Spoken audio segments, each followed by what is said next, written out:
ஆதியிலே தேவன் வானத்தையும் பூமியையும் சிருஷ்டித்தார். பூமியானது ஒழுங்கின்மையும் வெறுமையுமாய் இருந்தது. ஆழத்தின் மேல் இருள் இருந்தது. தேவ ஆவியானவர் ஜலத்தின் மேல் அசைவாடிக் கொண்டிருந்தார். தேவன் வெளிச்சம் உண்டாக கடவது என்றார். வெளிச்சம் உண்டாயிற்று. வெளிச்சம் நல்லது என்று தேவன் கண்டார். வெளிச்சத்தையும் இருளையும் தேவன் வெவ்வேறாக பிரித்தார். தேவன் வெளிச்சத்துக்கு பகல் என்று பெயரிட்டார், இருளுக்கு இரவு என்று பெயரிட்டார். சாயங்காலமும் விடியற்காலமுகி முதலாம் நாள் ஆயிற்று. பின்பு தேவன் ஜலத்தின் மத்தியில் ஆகாய விரிவு உண்டாக கடவது என்றும் அது ஜலத்தினின்று ஜலத்தை பிரிக்க கடவது என்றும் சொன்னார். தேவன் ஆகாய விரிவை உண்டு பண்ணி ஆகாய விரிவுக்கு கீழே இருக்கிற ஜலத்திற்கும் ஆகாய விரிவுக்கு மேலே இருக்கிற ஜலத்திற்கும் பிரிவுண்டாக்கினார். அது அப்படியே ஆயிற்று. தேவன் ஆகாய விரிவுக்கு வானம் என்று பெயரிட்டார். சாயங்காலமும் விடியற்காலமுகி இரண்டாம் நாள் ஆயிற்று.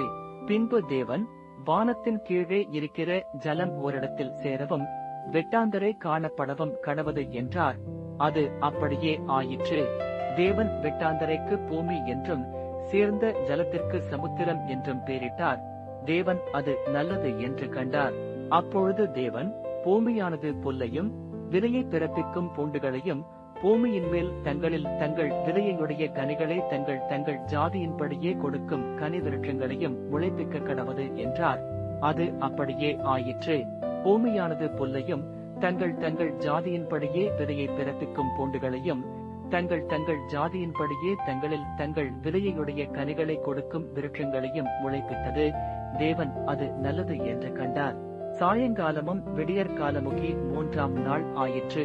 பின்பு தேவன் பகலுக்கும் இரவுக்கும் வித்தியாசம் உண்டாகத்தக்கதாக வானம் என்கிற ஆகாய விரிவிலே சுடர்கள் உண்டாக கடவது, அவைகள் அடையாளங்களுக்காகவும் காலங்களையும் நாட்களையும் வருஷங்களையும் குறிக்கிறதற்காகவும் இருக்க கடவது என்றார். அவைகள் பூமியின் மேல் பிரகாசிக்கும்படிக்கு வானம் என்கிற ஆகாய விரிவிலே சுடர்களாயிருக்க கடவது என்றார். அது அப்படியே ஆயிற்று. தேவன் பகலை ஆழ பெரிய சுடரும் இரவை ஆழச் சிறிய சுடரும் ஆகிய இரண்டு மகத்தான சுடர்களையும் நட்சத்திரங்களையும் உண்டாக்கினார்.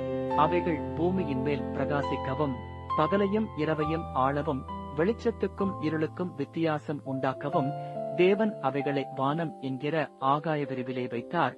தேவன் அது நல்லது என்று கண்டார். சாயங்காலமும் விடியற்காலமுகி நாலாம் நாள் ஆயிற்று. பின்பு தேவன் நீந்தும் ஜீவஜந்துக்களையும் பூமியின் மேல் வானம் என்கிற ஆகாய விரிவிலே பறக்கும் பறவைகளையும் ஜலமானது திரளாய் ஜனிப்பிக்க கடவது என்றார். தேவன் மகா மச்சங்களையும் ஜலத்தில் தங்கள் தங்கள் ஜாதியின்படியே திரளாய் ஜனிப்பிக்கப்பட்ட சகலவித நீர் வாழும் ஜந்துக்களையும் சிறகுள்ள ஜாதி ஜாதியான சகலவித பட்சிகளையும் சிருஷ்டித்தார். தேவன் அது நல்லது என்று கண்டார். தேவன் அவைகளை ஆசீர்வதித்து, நீங்கள் பலுகி பெருகி சமுத்திர ஜலத்தை நிரப்புங்கள் என்றும் பறவைகள் பூமியில் பெருக கடவது என்றும் சொன்னார். சாயங்காலமும் விடியற்காலமுகி ஐந்தாம் நாள் ஆயிற்று. பின்பு தேவன் பூமியானது ஜாதி ஜாதியான ஜீவஜந்துக்களாகிய நாட்டு மிருகங்களையும் ஊரும் பிராணிகளையும் காட்டு மிருகங்களையும் ஜாதி ஜாதியாக பிறப்பிக்க கடவது என்றார். அது அப்படியே ஆயிற்று. தேவன் பூமியில் உள்ள ஜாதி ஜாதியான காட்டு மிருகங்களையும் ஜாதி ஜாதியான நாட்டு மிருகங்களையும் பூமியில் ஊரும் பிராணிகள் எல்லாவற்றையும் உண்டாக்கினார். தேவன் அது நல்லது என்று கண்டார்.